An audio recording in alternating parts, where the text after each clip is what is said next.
Se você acha que aos nossos governantes falta um pouco de vergonha na cara, um pouco de tato, a sua impressão está corretíssima. A história de hoje é simplesmente mais uma evidência disso. Eu estou com o G1 aberto aqui, como você vê na tela. Manchete: ministra pede salário de R$ 61 mil e se justifica citando o trabalho escravo. Luiz Linda Valois, eu acho que é assim que pronuncia, dos Direitos Humanos, enviou solicitação ao governo para acumular salário de ministra com aposentadoria de desembargador. O valor ultrapassaria o teto do funcionalismo.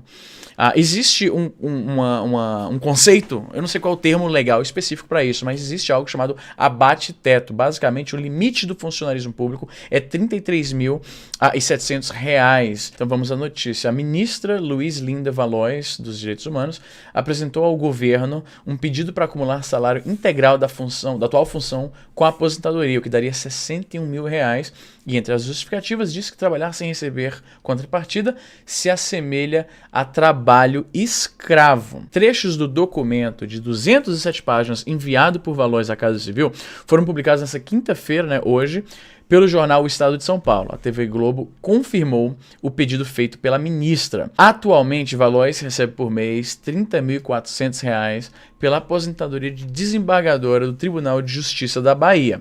Como ministra, ela recebe R$ 3.300, que é bem pouco quando você considera o cargo de um ministro.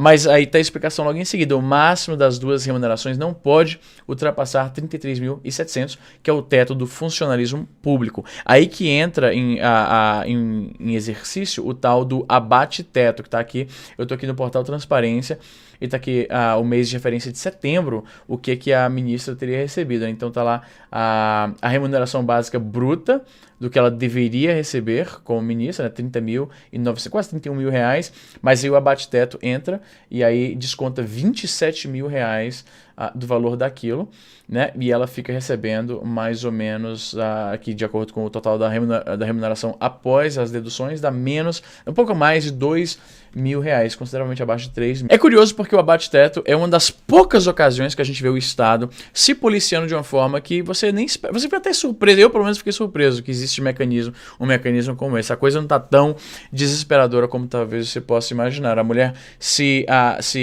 aposentou como desembargadora, está recebendo uma remuneração, uma pensão, de aposentadoria sensacional, eu diria, mas aí ela passou a trabalhar como ministra. Por causa do abate-teto, ela não pode receber mais de R$ 33.700. Agora, não é ilegal, eu não sei se a gente poderia dizer que é perfeitamente ético ou moral você se aposentar e continuar trabalhando, continuar apto a trabalhar e com vontade de trabalhar, e basicamente tendo dois salários simultaneamente. Não é ilegal, nem fora do Brasil, isso não é exclusivo ao Brasil, alguém se aposentar e continuar trabalhando em outro lugar. Só que existem regras que limitam, mais ou menos como o abate-teto, existem regras que limitam quanto a pessoa pode receber nesse esquema de se aposentar em um lugar e trabalhar em outro. Eu, particularmente, acho bem errado, e eu sei que esse não é o conceito, esse não é a ideia por trás da aposentadoria, não é isso.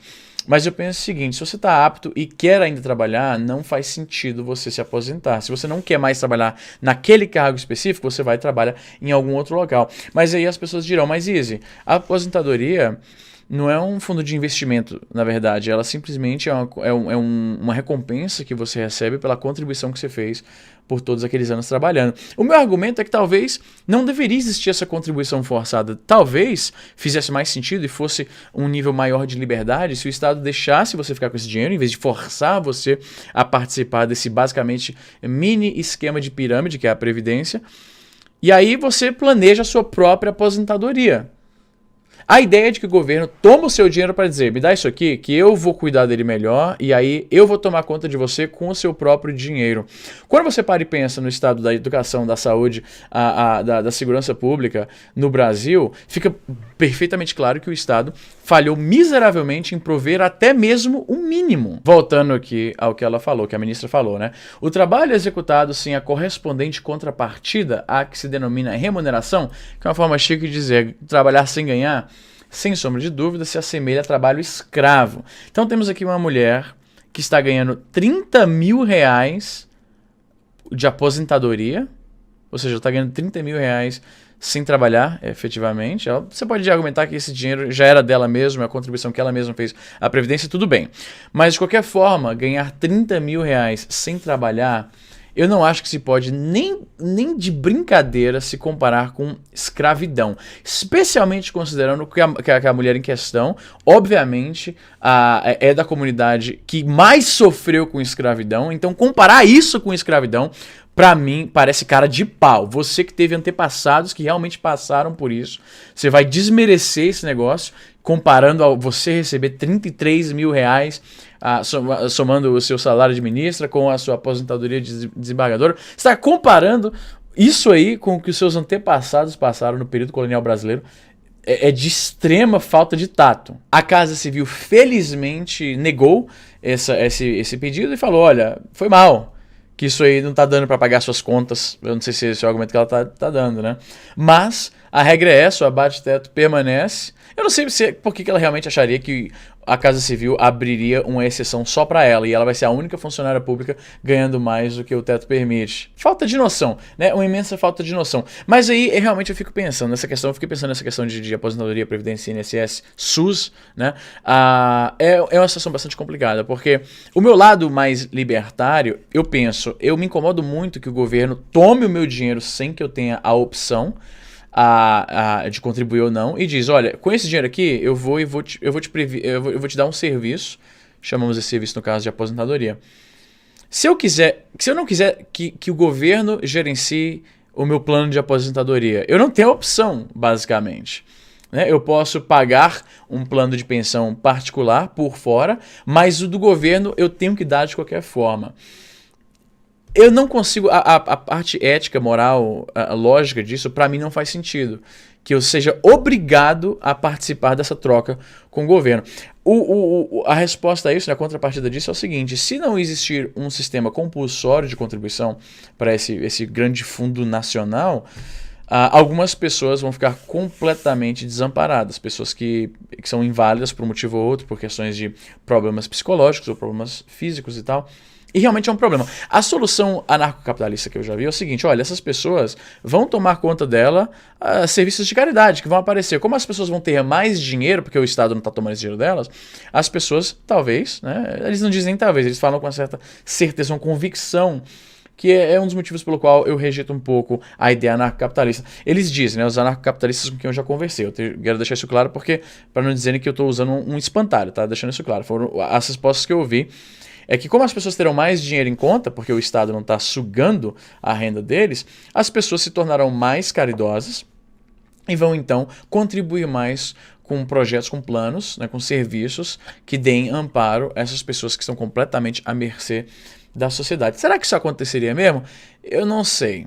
É algo que a gente nunca vai saber, porque eu duvido muito que algum dia aconteça um experimento em larga escala, né, uma experiência a nível macro, de uma nação, entre aspas, anarcocapitalista. Eu digo nação entre aspas porque a esse nível eu não sei mais nem se a ideia de uma nação faz mais sentido, né? O país, de fato, se dissolve se não houver um governo delimitando ali suas bordas e todas as coisas, as características de um país. Mas esse que é o problema. Esse sistema, esse grande sistema do Estado, cria situações como essa. Os burocratas, os governantes, recebendo um valor muito acima do que o assalariado, o trabalhador como eu e você recebem, por trabalhar muito menos. É só ver aí o número, os parlamentares que faltam sessões e tal e não comparecem em votação e o caralho. Se eu ou você faltasse no trabalho com essa frequência, a gente não estava na rua.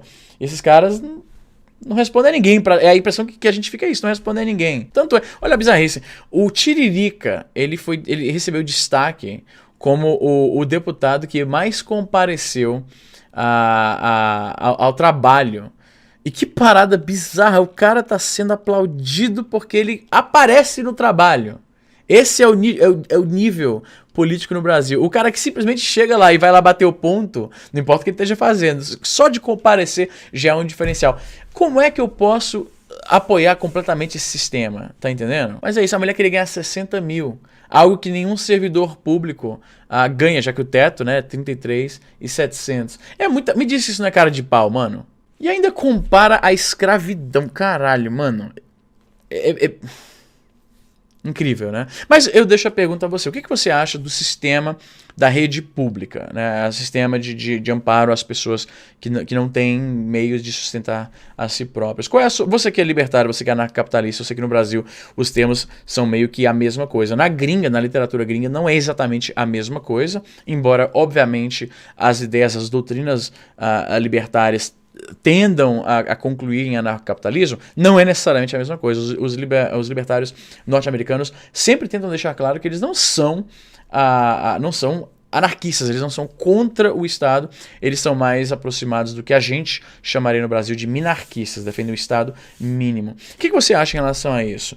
Eu sei que muitos que me seguem também têm essa orientação, essa tendência ao libertarianismo, ao Estado mínimo e tal, mas e as pessoas que ficariam completamente sem amparo? Né? Qual seria uma solução melhor do que essa fantasia, eu diria, de que simplesmente porque as pessoas estão com mais dinheiro sobrando, elas serão mais caridosas? Eu não sei se eu acredito, eu não sei se eu compro essa ideia não, mas eu jogo a pergunta pra você, como sempre, tem vídeo aqui quase todo dia, coloque aí nos comentários o que você pensa sobre isso e até a próxima.